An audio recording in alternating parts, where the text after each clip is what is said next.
So yun mga kalyas, bogi no. So ito nga pala yung gabi-gabi nagpapulit sa akin. So siyempre nag-aalaga tayo ng baboy mga tropa. Lalo binabandihan ko yung mga biik. Siyempre kailangan natin isang bantayan ng mabuti. Dahil nga siyempre pag natulog na yung mga biik, tapos dumedi, tapos natin malayan yung si Marimar, ay nadagnan ng mga baby biik. So siyempre sayang naman yan, sobrang mahal na mga baboy na yung mga tropa. So siyempre worth it naman yung gabi-gabing puwet ni alias Pogi. Siyempre meron tayong tutunan, kumbaga malalaman natin kung paano ba mag-alaga ng inahing baboy, yung experience.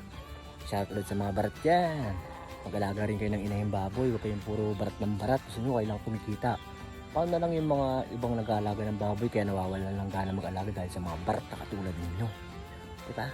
So papakita ko nga pala sa inyo guys yung binabantayan kong mga baboy, kung natutulog na ba sila. Do-double check yan alias Pogi. Talaga guys, yung gabi-gabing nagpapapuhit kay alias Pogi ang pagbabantay ng mga babying bay. Kagaya niyang bunso na yun, tulog na yung muti na kasing mamatayan guys. Nalingat lang si alias Pogi sandali, tapos biglang tumayo si Marimar. Ay naku, nadagnan, buti pinamp ko at pinugaan ko yung bibig niya. Ayun, gumising siya, di ba naman siya gigising? Ang baho-baho lang hininga ko. Ay naku, talaga kayo mga baboy, kayo pinupuhit niyo si alias Pogi. So yun mga tropa, no, yung isang babying bake namin, log ko na. Kasi itong mga kutumbo nga, tapos sobrang ingay itong manok na yan. Hukuliin ko nga yan, papahuli ko nga kay Toto yan guys. Oh, grabe. So antok talaga si alias Pogi.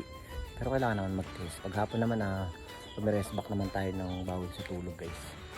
Sobrang ang sarap sa pakiramdam guys, dahil nga first time ko lang talaga mag-alaga ng ganito. At first time lang magbantay-bantay ng mga baby milk guys. Sobrang worth it naman yung puyat ko at pagod. Siyempre natututo tayo, diba? At least nalalaman natin kung paano nga ba mag-alaga ng mga baboy. Sobrang maganda rin kasi yung business ng baboy guys.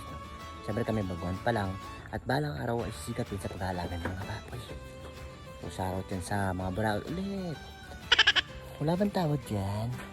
Tawad nyo panghingi mo, diba? Anong buhay? Buraot, buraot. Shoutout sa buraot dyan. So hanggang dito lang muna yung vlog ni alias Pogi mga tropa, no?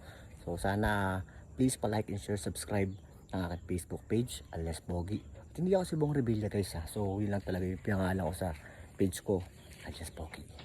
Pakita pa yung mukha ko rito. Pero hindi naman, ito sa maliwanag.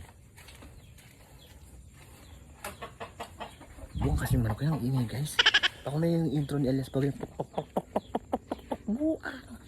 So hanggang dito lang mga tropa, no? Let's go, my man.